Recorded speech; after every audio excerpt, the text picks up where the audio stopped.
ქრისტიანობა ცოცხალი ღმერთის მიერ დადებული წესების შესრულება და თაყვანისცემა. იმ ცოცხალი ღმერთისა, რომელიც განსხეულდა და კაცობრიობას ერთხელ ესტუმრა.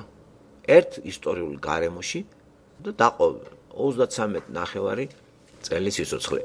ერთმა ახალგაზრდამ ისეც მომწერა, იქნებ ისეც გითხრათ, რომ დაბადების რაღაცა თარიღი და დროა იესო ქრისტესიო. რა ვიცი ახლა, აი ამის თქმა ახლა დიდ ფილოსოფია არ არის და დიდი მცოდნეობა ახლა მე ნუ დამადებს ისეთ რამეს, რომ ესეთი ინფორმაციები უკვე თავად პიროვნებაც უნდა მოიძიოს. ნუ თუ ესე გაზარმაც და ადამიანის ცნობიერება, რომ ისეთ კითხვებს ვანს, რომლის მოპოვება თვითონ შეუძლია. ეს ელემენტარული ის არის და აი ბატონო არ დამეზარება გეტყვი მაგას. თარიღი რომელიც დადებული არის და ჰეროდეს თარიღი ცნობილია გარდაცვალების დიდი ჰეროდე იგულისხმება, რომელმაც ქრისტეს დაბადების დროს იყო. ის თარიღი არის ცნობილი. 4 წელი ურყევია ეს ყველა წყაროებში შევამოწმენსა და ჰეროდე გარდაიცვალა 4 წელი ძველი წელთაღრიცხვით. ეხლა თუ ეს ვიცით ბიბლიაში, იქ თარიღები არ წერია ახალ აღთქმაში და ის სეკულარული ისტორია, საერო ისტორია გვაწვლის ამაზე ცნობებს, იმიტომ რომ მაგ დროს ისტორიკოსებიც მონაწილეობდნენ. ფლავიუსს აქვს კარგი ნაშრომები დადებული ამაზე. ყველა ისტორიკოსი შეთანხმებული არის, რომ ჰეროდე გარდაიცვალა 4 წელი ძველი წელთაღრიცხვით. ჰეროდეს დროს მოხდა შობა იესო ქრისტესი. მოგვების თაყვანისცემა ვიცით ბიბლიიდან, ახალი აღთქმიდან, როცა აღმოსავლური მოგვები მოდიან და ჰეროდე მიპატიჟეს და ჰეროდეს ეუნებიან ვიზიტის მიზანს, რომ აქ დაიბადა მესია, მეფე. ჰეროდე შეშფოთდა სუეს საოცარი კაცი იყო და მეტოქეს ვერ იტანდა. და მოატყუა რომ წადით თაყვანიცე და მითხარით საცხოვრებს, მე მეც მევალ და თაყვანისცემო. გახსოვთ ახალ აღთქმაში? აი ამ პერიოდში ახლა თუ ავიღებთ და თან კიდე თვაგზით წავიდნენ, ესენი გაბრაზდა ჰეროდე და ბრძანება გამოცა იმ პატარა სოფელში, სადაც დაიბადა მაცხოვარი იესო ქრისტე, ამოეწყვიტათ 2 წლის დაბლა პატარა დაბადებიდან 2 წლამდე. თუ ამას ავიღებთ მხედველობაში, აი ესეთი დაშვებაა. ან დაბადებიდან 2 წლის თავზე ხდება და არანაირად ზემოთ. ჰეროდე ეტავს ამ თარიღს, გარდაიცვალა 4 წელს. 4 წელი, წელში არის 12 თვე. შეიძლება ჰეროდემ დავამტკიოთ ქრისტეს დაბადება და დაბადებული ყოფილა ჰეროდეს დროსაც მე-4 წელი, მაგრამ თვეებში უნდა იყოს განსხვავება. ჰეროდე ყველა ვარიანტში ცოცხალია, როცა იესო დაიბადა. და 2 წელზე ადრე რატო დაჭირდა ჰეროდეს გაეცა ბრძანება, რომ 2 წლის ქვემოთ, 2 წლის ზემოთ არა. მოგვები რომ მივიდნენ 5-ს, რომ ეხლა ხა დაიბადა. მაშინ არ იყო საჭირო, მას უნდა ესეთი ბრძანება გაეცა. ეხლა ვინც ეხლა დაიბადა, ყველა ის გაწყვეტა თუ რატომ მოიქცა ესე? და ამაზე პასუხია ბიბლიაში, რომ ძველი აღთქმის ის შესრულდა. თუ ამ იმებს გავაერთიანებთ, ჩვენ დაშვებას გავაკეთებთ, ვინაიდან ზუსტი თარიღი არ არის, მერყეობა ასეთია 6-4 წელი ქრისტეს დაბადება. ახლა დავით ომი 6 წელი. ახლა პირადად მე რას ვფიქრობ? ხო, ეს რომ ცნობა არის და სხვადასხვა კათოლიკები სხვანაირად უყურებენ ამას, მართლმადიდებლები სხვანაირად. პირადად მე უყურებ ასე. არ გამოურიცხავ იმას, რომ იესოს დაბადების თარიღი 4 წელი იყოს, იმიტომ რომ წელში 12 თვეა. 2 წლის ბავშვს ხელში არ ატატებულს არ წაიყვანდა იოსები და მარიამი. ხო, ესე იგი არ უნდა ყოფილიყო დაბადებული 6 წელს, რომ გვეუბნება რომელიღაცა ლიბერალი და არც 5 წელს. მაშინ 1 წლის გამოდის, ხომ? ვინაიდან სახარება ამაზე დუმს და თავისი ახსნაც აქვს ამას, დაშვება სავსებით პირობითი არის და დიდ იმას არ წარმოადგენს ეს რაღაცა აღმოჩენას. მარტივად შეიძლება კიდე კითხვა დაისვას. მართალია ჰეროდე ბიბლიაში ხო უნდა ჩაწერილიყო, როდის გარდაიცვალა. საერო ლიტერატურაში არის. აქ არინება სული წმინდამ. რატომ? ბიბლიდან პასუხი ნათელია. ადამიანს ჩვევია ყველაფრის გაკერპება. თარიღსაც გააკერპებდა. დაიწყებდა გაწმინდაობას რიცხვისას. ხო არის ეგრეთ წოდებული ოკულტისტო რიცხვების სიწმინდე. მთელი რიცხვების თეორია პითაგორამ შემოიტანა, დაატვირთვა და სამყაროში რიცხვები, მათემატიკაზე ააგო. პითაგორას ფილოსოფიას მათემატიკის ფილოსოფიაა.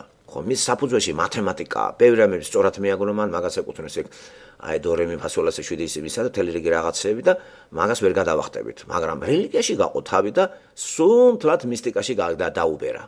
ხო, იდეალიზმი მოკლედ. ეხლა ქრისტემ ღმერთმა ყველაფერი იცის ადამიანის ბუნება და ადამიანს ახასიათებს რაღაცა ნივთების გაკერპება. საკუთრებ თუ თქვენ ვიღაცამ რაღაცა გაჩუქათ ნივთი და თუ იმ მომენტს დაემსხვა თქვენი წარმატება რაღაც ვარიანტში, დააბრალეთ ამ ნივთს და იმ ნივთს უკვე ენიჭება თილისმის მნიშვნელობა. ეს კერპთაყვანისმცემლობაა. საგნებიდან წარიმართება ჩემი ფსიქიკა. ეს უკვე ნიშნავს ობიექტზე დამოკიდებულებას, დარღვევა ღმერთის მითითებისა, რომ სამყარო იქმნება, იმიტომ რომ ადამიანი დაექვემდებაროს, კი არა სამყაროს, სამყარო უნდა ექვემდებარებოდეს მატერია, ეს არის აქ გვირგვინი სიცოცხლისა. სატანამ სწორედ ეს გააკეთა, რომ მოწყვიტა ამას და დაიქვემდება რა. ასე გაბატონდა წარმართული რელიგია სატანის და ამიტომაც დგას მაგის უკან სატანა. და სახარებაშიც ნახეთ, არ შეიძლებოდა ახლა რიცხვიეთ ამდენი დისკუსიები მოიხსნა ხმერს და თარიღი ეთქვა. დაიბადა ამა და ამ წელს, ამა და ამ თვეს, იმიტომ რომ ბევრი რაღაცები რო არის თვებითა და წლებით. ძალიან მეფეთა წიგნებში ბევრი არის ესა, თვეები, წლები, რამდენი იცოცხლა. ხვდებით მეფე, მაგრამ ქრისტესზე არ არის ეგა. მერე არცეთ იმაზე არ არის დაბადების წლები წინასწარმეტყველზე. არცეთზე. არც არ ვიცით ჩვენ აბრაამის, არ ვიცით ისაეს, სულ გავყვეთ, რატომ? აქაც იგივე ადამიანი გააკერპებდა ამას. დღევანდელი ცხოვრება. აგე როგორ არის გააკერპებული თანამედროვე ეკლესიის მიერ მართლმადიდებლური ორგანიზაცია იგულისხმება, მწერლების თარიღები, რიცხვები, გაბრიელის დაბადება, გაბრიელი როდის დაიბადა და თაყვანისცემა. სახარებას უცხარამენს გვაძლევს ამაზე. ამიტომ ჩვენ ახლა თუ რამის მომცემი ეს, კი ბატონო, შემიძლია გითხრათ მიახლოებით. ქრისტე დაბადებული 4 წელს თუ არის 4 წელს, მაშინ მისი გარდაცვალების თარიღი ძალიან ადვილი დასადგენია, იმიტომ რომ გარკვევით წერია, რომ 33 წელიწად-ნახევარი იცოცხლა. ბოლო 3 წელიწად-ნახევარი მან გამოვიდა ასპარეზზე და დაიწყო ის ცათა სასუფეველის ქადაგება. ეს მოდის სადღაც რომელი წელზე 29 წელი. იესო ქრისტეს თუ ავიღებთ დაბადებულია 4 წელს ძველი წელთაღრიცხვით, მისი ჯვარზე გაკვრა მოხდა 29 წელს ახალი წელი და ამასაც ამგოლები და 30 წელს ეს ზოგი წყაროებს ისე შეგხვდებათ. თუ 6 წელს ავიღებთ, რაც პირადად ჩემთვის ძალიან საეჭვო არის, ჩემთვის 6 წელს თუ ავიღებთ, მაშინ მისი გარდაცვალება 27 წელზე მოდის ახალი წელთაღრიცხვით. მაგრამ ესეც ბევრი წყაროებში ასთა სხვადასხვაობაა. მე ეს პრობლემა მარტივად მოხსენი. თარიღი იმიტომ არ არის აქ, რომ ადამიანის არ გააკერპოს ეს დღეები და რიცხვები. ჩვენ გვახასიათებს დღეებისა და რიცხვების გაკერპება და თაყვანისცემა. ვიმახსოვრებთ ჩვენი დღეების, დაბადების დღეებს და ეს არ უნდა მოხდეს ესე. იესო ღმერთი ხო ფიქრობს ადამიანზე, რომ კერპი არ შეუტანოს, პირიქით ის კერპებს ამსხვრევინებს და დაადამალე ეს თარიღი, ამას მნიშვნელობა არ აქვს. მინიშნება კიდე პლუს მინუსი არის, რა პრობლემაა? პლუს მინუსია. 2 წელი პლუს მინუსი. და არა და სურათი მოცემულია. განსაზღვრულია, მე საერო ისტორიაც გვეხმარება ამაში. დააკვირდით სახარებაში რაც არ ჩაიწერა. საერო ისტორიაში ისტორიკოსები არიან, თარიღები იქ არის მოწოდებული, ჩაწერილი იმ პიროვნების ისტორიკოსების მიერ. ჰეროდეს ისტორია ცნობილია, ჰეროდე პიროვნება. ხომ არსებობს ესეთი წიგნები, საერო ისტორია ისრაელი ერისა და ამის ავტორი არის იოსებ ფლავიუს, რომელიც ახლოს დგას იმ მოვლენებთან. ასევე შემდეგ ისტორიკოსები იკვლევენ ახლომდგომი ანტიკური ისტორიკოსები, შუა საუკუნეების ისტორიკების ხელახლა უბრუნდებიან და გათხრებზე დაყრდნობით არქეოლოგიური მონაცემებით ესეც მეცნიერება არის, ბევრი თარიღები დაკონკრეტა დაზუსტდა და მივიდა რეალობასთან. მაგრამ ბევრი კიდე არის ვარაუდის დონეზე. ძალიან ბევრი თარიღები დაკონკრეტა. მაგალითად, ძალიან ადვილი არის არქეოლოგიური აღმოჩენის შედეგად სოლომონის ტაძრის რეალობა დადგინდა, თარიღიც დადგინდა 967 წელი, იქიდან გადათვალეს 480 წელი და ეგვიპტიდან გამოსulis თარიღიც დაიდო პლუს მინუსი 1457 ძველი წელთაღრიცხვით, ზოგი მონაცემით 1446 და 5. პლუს მინუს ნახე, მე გახსოვთ ჯეიმსზე დაყრდნობით 1457 წელი დავიტოვე. და გასაგები მიზეზების გამო. ამას დიდი მნიშვნელობა კი არ აქვს. როგორ მოხდა ამის დადგენა გამოსulis თარიღი? თუ ვიპოვე თარიღი სოლომონის ტაძრისა და თუ კი არა ნაპოვნი არქეოლოგიური გათხრის შედეგად, ბიბლიაში წერია რომ 490 წელი გავიდა, რაც ახლა ვარ თორე გადათვლით უკან და მიხვალთ ამ თარიღთან. ზოგმეტი ყურადღებაა საჭირო და აი ეს დაფარული ქრონოლოგიაც აღდგება, მაგრამ რატომ არ არის ეს თვალსაჩინო? პასუხიც კიდე გავიმეორებ. ადამიანის მიდრეკილება ყველაფრის გაკერპება. რიცხვებისაც კი. რიცხვები აშინებს. მაგალითად, როგორ აშინებს დასავლეთ სამყაროში რიცხვი თარსი, რიცხვი 13. და შენობებში, მაგალითად, ჩემს შენობაში 13 რიცხვი არ არის. სართულები არის, მაგრამ რიცხვი. მე-12 სართულზე რო დავამთავრებ და შევდგამ ჩემი გაგებით მე-13-ზე და მე-14, იქ წერია მე-14. რიცხვი თავისთავად ჩვენზე რა არის? აი რატომ არის პასუხი გაიცემა ბიბლიაში, რატომ არ არის ეგ თარიღები ჩემო საყვარელო სტუდენტო ხარ თუ მომართეთ თქვენ. როდის დაიბადა იესო და რა დრო ეგ? ძველი წელთაღრიცხვი მე-4 საუკუნე სავარაუდო, იმიტომ რომ ჰეროდე გარდაიცვალა მაგდროულად, თუ გენებათ მე-5 წელიც დაჩართეთ, მაგრამ არანაირად არც აქ და ჰეროდეს მე არ არის დაბადებული. ჰეროდეს გარდაცვალების შემდეგ იესო არ დაიბადება. ესე იგი, მე-3 წელი ძველი წელთაღრიცხვი. იმიტომ რომ ჰეროდე ისტორიული პიროვნება იყო. ის იყო დინასტიის დამაარსებელი, რომელიც ყველაზე საზღარი პიროვნება იყო, ეს არის თავმოვალი ესავისა, ედომელები. საიზღარი პიროვნება იყო და მერე მისი შვილები ინაწილებენ მას და აგრძელებენ და გვხვდება საქმე მოციქულთაში მერე ერთ-ერთი ჰეროდე ანტიპა, რომელიც რეებს აკეთებს, ხო? მეფე კესარიისა და კესარიაც რო დაერქვა, ესეც დაერქვა ავგუსტის პატივსაცემად, ხო? იმპერატორი ავგუსტის კაცებას ეს ერთი პროვინცია იყო რომის იმპერიაში. სხვათა შორის ორი იმპერატორის წელიწადის დროში სახელი ვიცით ჩვენ, გახსენებისათვის ყველა მიცით, გახსენებისათვის იულიუსი და ავგუსტუსის პატივსაცემად. რომაული იმით არის ჩვენთან და მარსი იცით ასტროლოგიური მარსი, მარტი, მარსია, მარსის საპატივცემლოდ იანვარი, იანიუსი და ასე შემდეგ, ხო იცით ეგა? ხო, საერთოდ ეს წარმართულის არის ახლა, მაგრამ ორი პიროვნება ისტორიulis ნახე შემორჩა. ისტორიას ივლისი და აგვისტო. მერე გავრცელდა მსოფლიოში ესეთი მიღება და ჩვენთან ძველ საქართველოში არ იყო ესეთი ათვლა, იქ სხვანაირად იყო ძველი ქართული კალენდარში, სხვანაირად იყო წელის დასაწყისით სექტემბერი იყო. ახალი წელი სექტემბერი იყო ძველ საქართველოში. მერე შეიძლება გაერთნახეთ როგორ თანდათან გლობალიზაციის კენდემიდის ყველაფერი ნათ, აი როგორ ბიბლია რა სწორია. როგორ ერთიანდებიან პროვინციები ერთ ქვეყნად ყალიბდება. ასევე საქართველოს როგორ გაერთიანდა ცალკე კუთხეები და ერთმანეთზე ბრძოლად გადაკიდებული ნელა გაერთიანდა ერთიანი სახელმწიფო ჩამოყალიბდა ერთიანი დიქტატურით. ამ დროს სხვადასხვა ეთნო კუთხის წარმომადგენლები, რომელსაც ქართველები დავარქვით. იქ სვანური კულტურა, სვანური ენით, მეგრული კულტურა, მეგრული ენით, ოსური, აფხაზური. ეს ინტეგრაცია ნახეთ საიდან არის დაწყებული? ამიტომ არის კარგი, როგორც იტყვიან, ესეთი ცალ-თვალით გადახედვა სეკულარული ისტორიისა და თავისებურად გვახედებს ჩვენი დედამიწის ისტორიაზე ხალხის ცხოვრების გვასწავლის რა, როგორ, რანაირად და არა ის ნიშანი ჩავაბარო. ეს კარგია რა, ერთი გათვალის, ერთი გადავლებად შეიძლება და განსაკუთრებით ის პერიოდი ქრისტიანობას რო ვსწავლობთ ჩვენ ბიბლიური იქნება.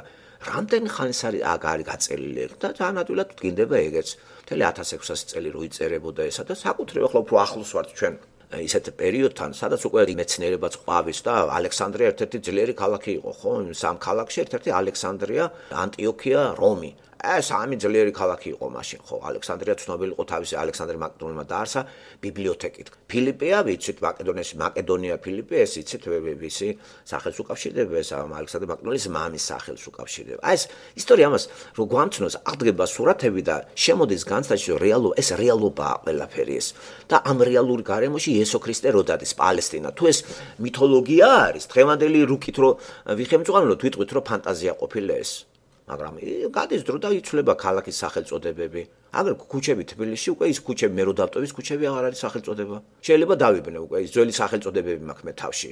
ქუჩები კი ვიცი იგივეა, მაგრამ სახელწოდებები სხვა არის. მთელი საქართველოს გმირები გააცოცხლეს იქა და თამარ მეფეს ქუჩა, დავით აღმაშენებლის ქუჩა, კიდე არის მირიანის ქუჩა, ესენი ჩემ დროს არისო. წაიშალა ის სახელწოდებები, რაც საბჭოთა კავშირის დროს იყო, მაგრამ ქუჩები ისევ დარჩა და ის ადგილი ისევ დარჩა. და ახალი თაობა იბადება, თორე უნდა იცოდეს, ეს შენ ადრე ამ ქუჩას რამდენჯერ გადაერქვა სახელი. ასევე ქალაქებს, სადაც ჩვენ ბიბლია გვამოგზაურებს და იესო ქრისტეს დაბადების თარიღიც დიდ არაფერს არ წარმოადგენს, ვიცოდეთ, მაგრამ ისტორიული რეალობა იყო და თარიღდება ასე. ჰეროდეს გარდაცვალება მყარი თარიღია, მე-4 წელი და გარდაცვალების თვე არ არის ცნობილი. თუ თვეს დავადგენთ ჰეროდესის, მაშინ იესოს თვეს ვერ დავადგენთ. უყურეთ, თუ დავადგინეთ ის, რომ წელიწადში 12 თვეა, შეიძლება გარდაცვალებამდე 8 თვით ადრე დაბადებული ყოფილიყო იესო ქრისტე. იმიტომ რომ ჰეროდემ გამოსცა ბრძანება დაეხოცათ 2 წლისა და უმცირესი ბავშვები, 2 წლამდე ბავშვების გაწყვეტა იმ სოფელში. იმ ვარაუდით თუ ამუტვინო მარიცოდა რომ ეგეც უცრა უცნაურია რა, მაგრამ უტვინოა ხო, უტვინო იმის უტვინო რომ არც იცოდა როგორ ასრულებდა წინასწარმეტყველებს ძველ აღთქმაში რაც იყო. თუ რა საჭიროა 2 წლის ბავშვების ხოცვა ხო იძახი რომ ეხლა დაიბადაო. ესე მან არ იცოდა და აი ად გაიღო და მიაყოლა მაგას 1 წლის 2 წლის ბავშვებიც 2 წლის ბავშვების და 3 წლის არა 2 წლის და დაბლა ახალი დაბადებული 2 წლამდე და რა ამბავი ატყდა იმაში ხო მაგაისმა რამაში ძველი მას ირემიას იმას რომ ციტირებას ახდენს მე მათესთან მათე მოციქული ამ შესაბამისის რომ წავიკითხეთ ჩვენ ხომ საბწალოთ მაგას მეორე თავი მესამე თავი ანეს პირველი 2 დაბადება მეორე თავი სწავლობს მათე სახარებაში და თარიღი მანდ თვე რიცხვი არ არის მითითებული და გითხარით რატომ პასუხი უკვე გაიცა ამაზე და პირობითად არის თლათ ზღაპარი არ არის სავარაუდო თარიღი არის პლუს მინუსი განსხვავება არ არის პრობლემა რა მოხდა 4 წელი დაბადებისა და მე რო ამ ერამ შეცვალა წელთაღრიცხვა უკვე ქრისტეს უკავშირდება მაგრამ ქრისტე დაიბადა არა ახალი წელთაღრიცხვით პირველ წელს არამედ ძველი წელთაღრიცხვის მე-4 მე-6 წლები თუ აიღებთ მე-6 მაქსიმუმი რაც ჩემთვის ცოტა საეჭოზე საეჭოა, კიდე 5 კი დავტოვებ, მაგრამ 4 კი ნამდვილად მისაღებია ჩემთვის. იმიტომ რომ ჰეროდე იმავე დღესვე გამოსცა. ჰეროდე იმ წელს გარდაიცვალა. რა კი იმ წელს გარდაიცვალა და იმ წელს ესტუმრენ, მოგვები, 2 წლის უკან რო დაბადებულიყო, მოგვები. არ მივიდოდნენ მაგ დროს? ხო, ჰეროდეს გარდაცვალება, მალე გარდაიცვალა, ხო, ეგრე წერია, ეგვიპტეში რო გაიქცა, მოკიდეს ბავშვი და გაიქცნენ. მე რო გარდაიცვალა, მერე დაბრუნდნენ და ალბათ 8 თვის მერე დაბრუნდნენ, როდესაც თვე არ არის მინიშნებული. ასე რომ პასუხი კითხვაზე, როდის არის იესო დაბადებული, გნებავთ 4 რიცხვი აიღეთ, გნებავთ 6, მაგრამ მე ავიღებ 4 რიცხვს. არც ჩემი არჩენა 5 ავიღოთ. მაშინ გარდაცვალება ძალიან ადვილი გამოსაცნობია, გადათვალეთ მან და 33.5 წელი და მე ვიღეთ შესაბამისად 27 წელი, შესაბამისად 29 წელი. 27 წელი იმ შემთხვევაში თუ 6 წელსაა დაბადებული, 29 წელი იმ შემთხვევაში თუ 4-შია დაბადებული. მე გითხოვებ თარიღს 4 წელი ქრისტე. ჩემი კითხვა გაინტერესებდა, ქრისტე დაიბადა ძველი წელს 4 წელს და იმავე წელს გარდაიცვალა ალბათ 8 თვის მერე ჰეროდე და ეგვიპტიდან გაქცეული ეგვიპტეში დაბრუნდნენ უკან და რაკიღა გაიგეს რომ იმ ადგილზე მეფობდა მისი შვილი არქელავსი დატოვეს და გადავიდნენ გალილეაში. ასე ეწოდა მას ნაზარეთში, გალილეის იმაში ნაზარეთში ნაზარეველი. ისევ კი ბეთლემშია დაბადებული. თუ რატომ ესეც ვისწავლეთ ჩვენ აღწერის დროს ყველა უნდა ყოფილიყო თავთავიან თემებში და სასტუმრო გადაჭედილი იყო და ასე ტრაგიკულ ვითარებაში დაიბადა ქვეყნის შემოქმედი და ჩვენი სულის ჩამდგმელი და ყველაზე ტრაგიკულია. რა გულცივი ხალხი იყო რომ ფეხმძიმე ქალის სასტუმროში ადგილი არ ქონდა. სადღაც იქ შეკოწიწებულ ქოხში იქ რაღაცა ცხოველების ბაგაში იმშობიერა ქალმა. ეს ძალიან ისეთი გულცივი, ცოდვად დაცემული სამყარო კარგად არის აქაც აღწერილი. და არავინ არ იცოდა რომ დაიბადა ცოდვის გამომსყიდველი. სიკვდილისა დამდრგონგელი. იქ სადღაც შორს 19 საუკუნისგან დაიბადა იესო. და ასე წერს ნიკოლ ორთქიფანიძე თავის საშობაო მინიატურებში. ძალიან საინტერესო ნოველები აქვს მაგას ძალიან მაგარი. ნიკოლ ორთქიფანიძე.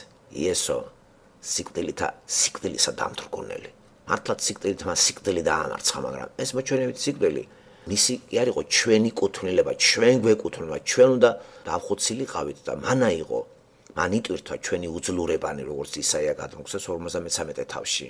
და ერთ-ერთი საინტერესო თავი 13 მუხლიანი მაგა კარგად უნდა იცოდეს ადამიანმა ხშირად რომ წაიკითხოს, ხომ? ეს არის პასუხი მოწერილ წერილზე და რა თქმა უნდა თქვენთვისაც ალბათ რომ იცოდეთ ეს ჩვენ არაერთხელ დაუბრუნდებით მაგას, როცა დავამთავრეთ საქმე მოციქულთას, ეს ისტორია სახარებისა, ეს პირველ რიგში ისტორიული წიგნი არის, თავისი უამრავი პერსონაჟები 500-მდე პერსონაჟია, 53-მდე ქალაქი არის, დინამიური მთხრობა არის, როგორ ვრცელდებოდა ქრისტიანობა იმჟამინდელ სოფლიოში და რომის სოფლიოს ცენტრი რომი. და ეს შემთხვევითი არ იყო რომი ძალიან სამართლიანი თავის წყობილებით, მაგრამ დებილი პათოლოგიური იმპერატორებით 14-დან 12 თუ 13 ჰომოსექსუალისტი რო იყო, რა საშინელი ის იყო მაინც რა. მაგრამ ყოველივე ამასთან ერთად იყო ძალიან ესეთი სამართლიანი რა, კანონები. კანონის უზენაესობა იმდენად იყო დაცული, მეტი რო არ შეიძლებოდა. და ამ ხელა უზარმაზარ ტერიტორიას იგი აკონტროლებდა. გადახედეთ, ხმელთაშუა ზღვის აუზი რამხელა ტერიტორია, 2 მილიონ კვადრატული მეტრზე მეტი არის მისი ტერიტორია. მიმდებარეს ქვეყნები სამწუხაროდ საქართველოს ვერ შევიდა მაგ იმაში, სასონხეთის რომის იმპერიაში შედიოდა საქართველოს არა. და ამაზე დავიწყოთ ხო საუბარი, რატომღაც რაღაც მაგ იმებში დადიოდა ქვეყნის კიდე მაშინ იმჟამინდელი რომი მართლაც ამა გაიტანა მერე და დაინგრა თუ არა რომის იმპერია ორ პერიოდ აღმოსავლეთში გააგრძელა სულა და მერე დასავლეთ რომის იმპერიამაც არსებობაში შეწყვიტა 476 წელს მის დანგრევებზე წარმოიშვა დღევანდელი ევროპა თავისი ენითა და კულტურით და ნელ-ნელა შინაური ომები წავიდა, მაგალითად იტალიამ დაიწყო გაერთიანებისთვის ბრძოლა. ცალკე ქალაქ სახელმწიფოები, ის იქნებოდა ვენეცია, ფლორენცია, იცით რა ხდებოდა? ეხლა კი თლიანი იტალია არის. ნახე ინტეგრაცია ჯერ შიგნით. მერე სახელმწიფოებს შორის ეხლა სახელმწიფოებში შევა ინტეგრაცია. ესეც შესრულდა, ევროპა გაერთიანდა. ეს ნახეთ ბიბლია რა მაგარი წიგნია რა. ამის არ დანახვა. მე რო სეკულარულ ისტორიას ვსწავლობ თუ ვსწავლობ და ყოველთვის ჩემი საკითხავი წიგნებია.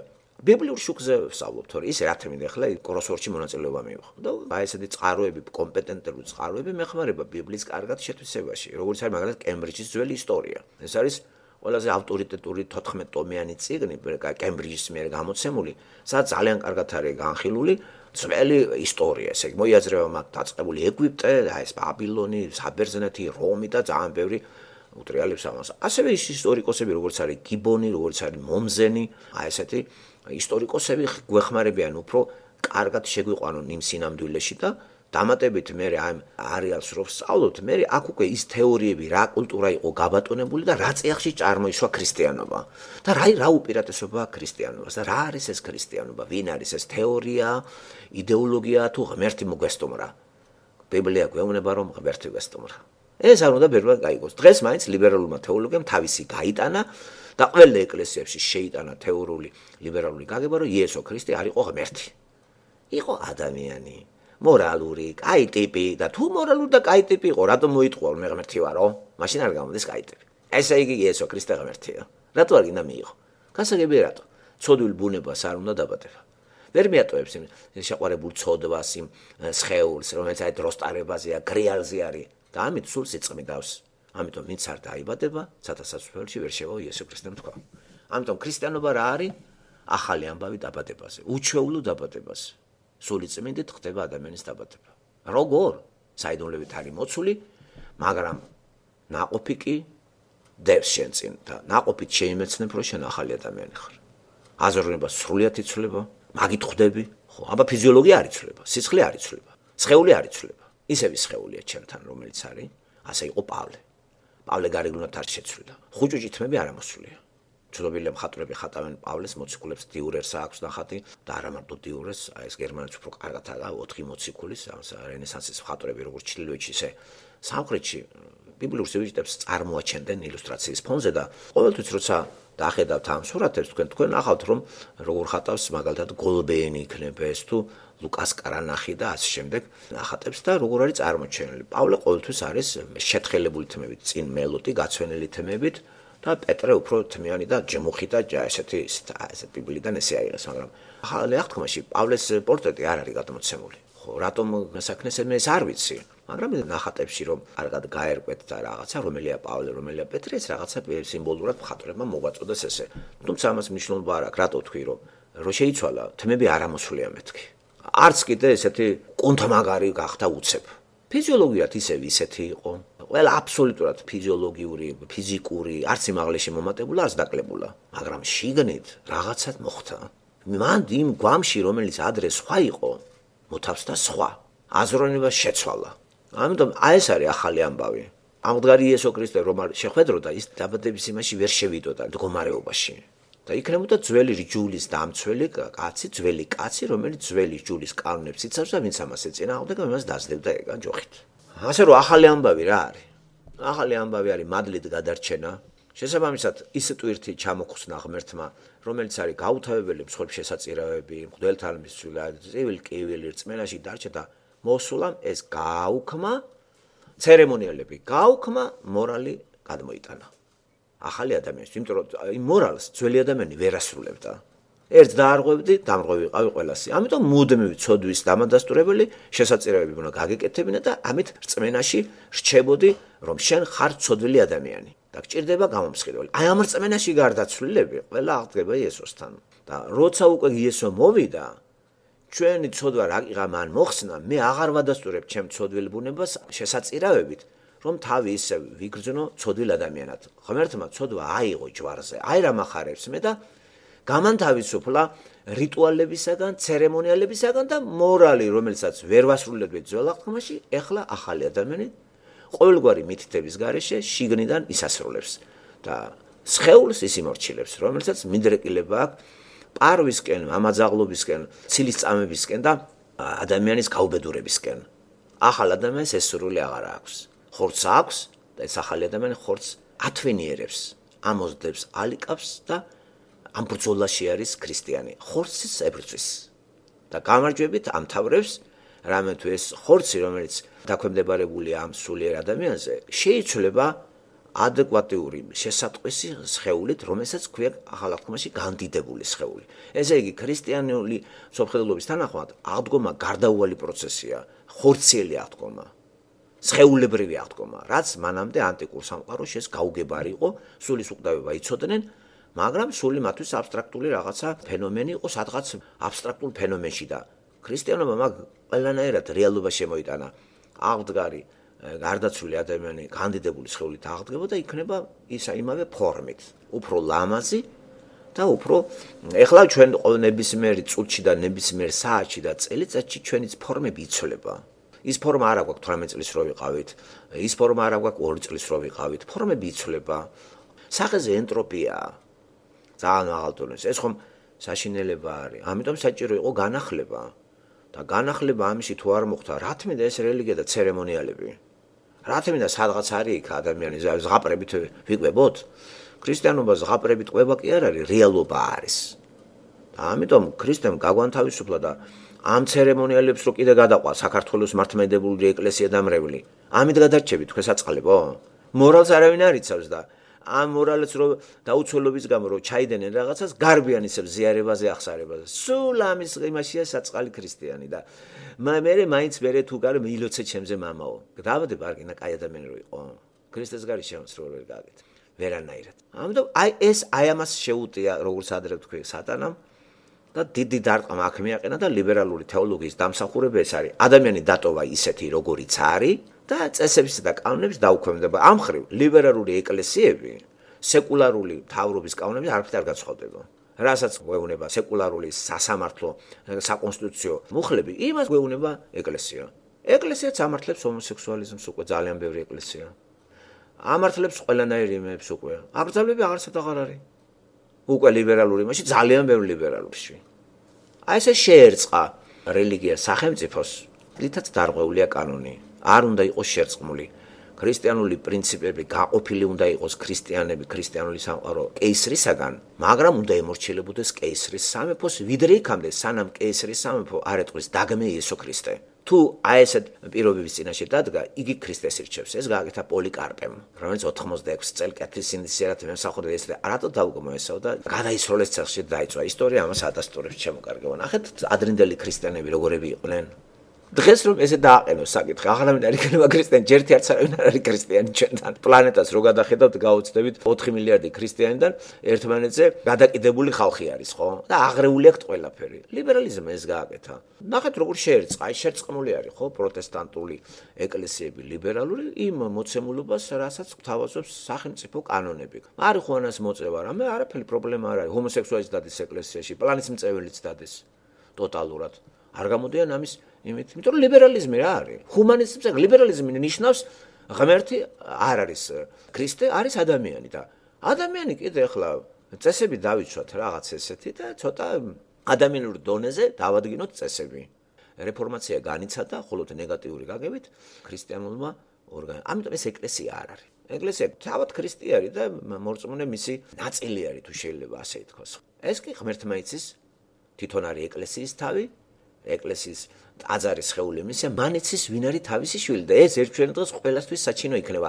ჩვენ ერთჩვენე დღეს მიხვდებით ვართ ქრისტიანი თუ არა. თუ აღმოჩნდით ქრისტესთან ვართ თუ არა და არ ყოფილვართ.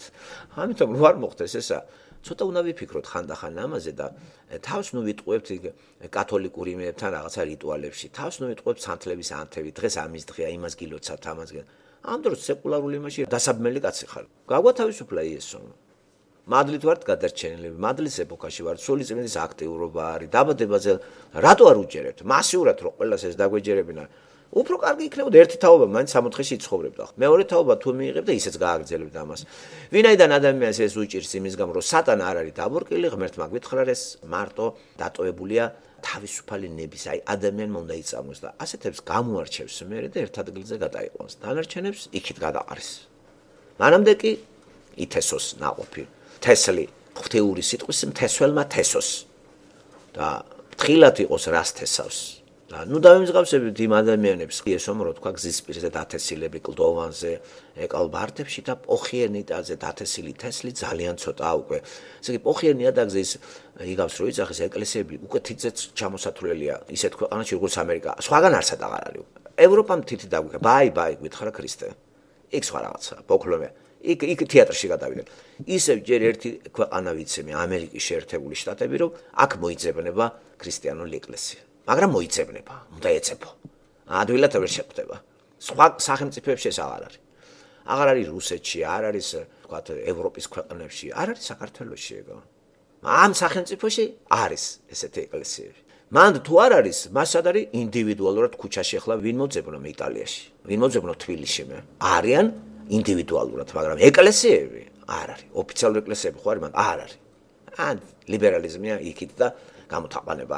აქეთ კიდე მართლმადიდებლობა მოგეხსენებათ როგორი მატერიალისტური და როგორი ძალიან ესეთი მიწიერი რელიგია არის რა, რაღაცა მიწიერი თეოლოგია რა, ჭამა, სმა, დროსტარება, ყანწები, სამშობლო, ისტორია, მკვდრები.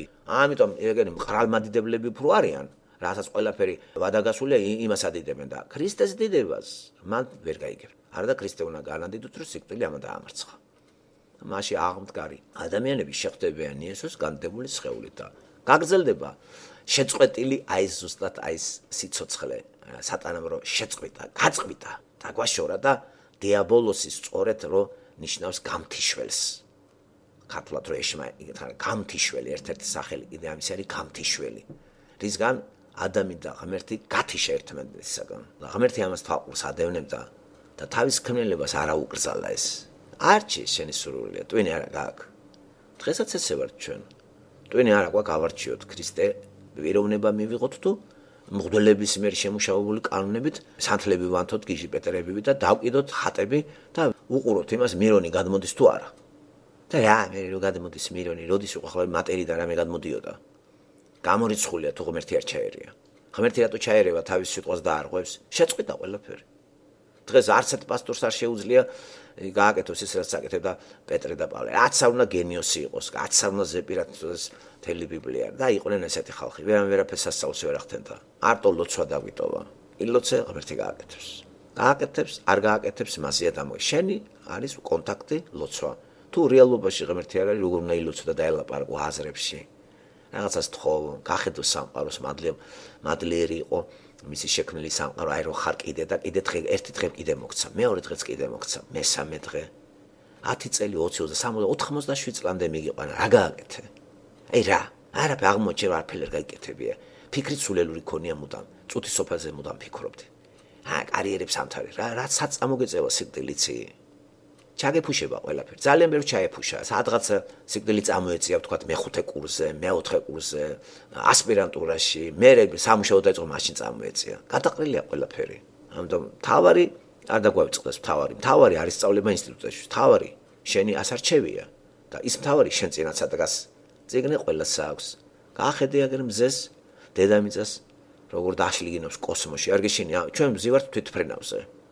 თვითფრენავში ადამიანი დაჯდება დედამიწას რომ მოწყდება და შიშითა და კანკალით ძალიან ბევრს წამლების ქვეშ არის, ზოგიერთ წყევებში არის და რა ვიცი, მე რას უყურებდი ხა ხალხი რა ვიცი და ზოგს კუჭი აშლილი ქონდა და 19 საათი ტუალეტთან იყო აყუდებული ძალიან ბევრი, რომ მაშინ დაეწყო პანოსი და ტრაცი და ბაღარათი. ძალიან ბევრი ესე ფსიქიკაა რა ადამიანის რას იზნა, შიში. და არ გეშინია დედამიწა რომ მოწყდეს ორბიტას. ეს რატო არ არის განცდაში? არა და ეს არის ხომალდი. ჩვენ ვზივართ ხომალდზე, ამავე დროს ასევე ჩვენ ვზივართ დენთის კასრზე. სადღაც 14 კილომეტრის დავლა 24000 გრადუსია გრიალებს. ცეცხლი. გავარვარებულისა. ჩვენ ვზივართ სუფთად რუსულად ვთქვათ პოროხის ბოჭკაზე, დენთის კასრზე. განცდაში ესეც არ არის. როგორ ყინჩად დადიან ადამიანები, ჩაიცმევენ, მიდი მოდიან და ისეც არ არის განცდაში, რომ დღეს რო ესე ყინჩად ახარ, ისე სამარცხვინოთ დაგასაფლავებენ, მეტი რო არ შეიძლება. მიწას მოგაყრიან, მეტი სამარცხვინო რა არის. კი არა მაღლდები როგორც ენოქი და როგორც ილია ავიდაზე და იესო ქრისტე რო აღდგა და წავიდა. ეს მაგარი რამეა. ყინჩილობდი და უბრალოდ გამხმარი სხეული რაღაცა რომ ისეც რო არ ამყრალდე და არა ავქუთდეთ, იმიტომ და მიწაში ჩაგაგდოთ და მიწა მიგაყაროთ 2 მეტრის დაბლა, 2 მეტრი 3 მეტრი ეს.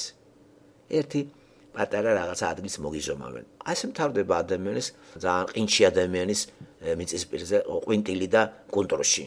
ჯახედეთ სასაფლაოს, ჩვენი ბოლო ეგ არის. ამიტომ თუ ბოლო ვიცით, უნდა ვიცოდეთ ამ ბოლოს მერე რა მოდის. და საღვთო წერილი ამას გვეუბნება, რა გველოდება ჩვენ. ჩვენ დღეს ჩვენ მოგიწევს მასთან მისვლა. აი ეს რომ გაბატონდება იმ მიწიერ და წუთის სოფლის ნივთებთან დამოკიდებულება ჩვენი შეიცვლება. განაგადაიყარება, შეიცვლება. ხო, იერარქიები, ღირებულებები გადანაწილდება და აღარ იქნება გაკერპებული ასე მთელი რიგი წუთისოფლის ნივთები. აი ეს რო გაკერპებულია, ამიტომ იბრძვის ადამიანები ერთმანეთს ებრძვიან ნივთების დაპყრობაში, ტანსაცმელის მოპოვებაში, საკვების მოპოვებაში, ერთმანეთს ებრძვიან. ამისთვის მუშაობენ, რომ რაღაცა, ესე იგი წვალობს ადამიანი, წვალობს, ძალიან მაგრად წვალობს და $5,000-6,000 ძვირფას მეტალში გადააგდებს და უკიდია. რაჯანაბათ უნდა მე ვერ გავიგე, რა საოცნარია ხო? და ბრძოლა არის ეს, ეკონომიკური ბრძოლა არის. ხანზე რომ ღმერთმა უпроსტორად განსაზღვრა ჩვენი მომავალიც ამ მიწუთის სოფელში და ასევე შვების ისენიც პროექტიც დავიდო.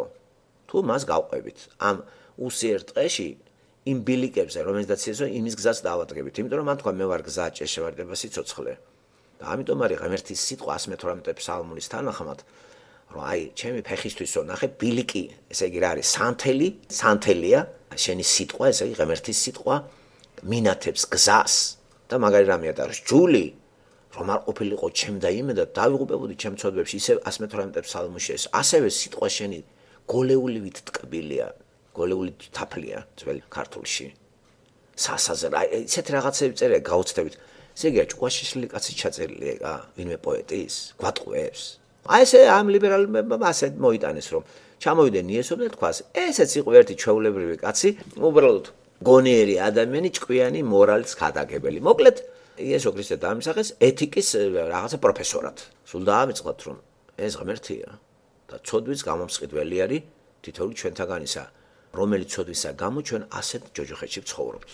და დედამიწა რო ჯოჯოხეთია, ამას ახლა ლიტერატორებიც იყენებენ ხატებად და თავისი ნაწარმოების სახე ხატებად მიწიდან აღებული ისენი აიღო მეტაფორები დანტემ, როცა თავის ჯოჯოხეთს წერდა. და ყველაზე უფრო კარგად და სწორად და პოეტურად სწორედ ეს პირველი ნაწილი გამოუვიდა მას, ვიდრე სალხინებელი და სამოთხე. იგი ხო იმას შეიცავს. დანტე ალიგიერი 1265-1321 წლები.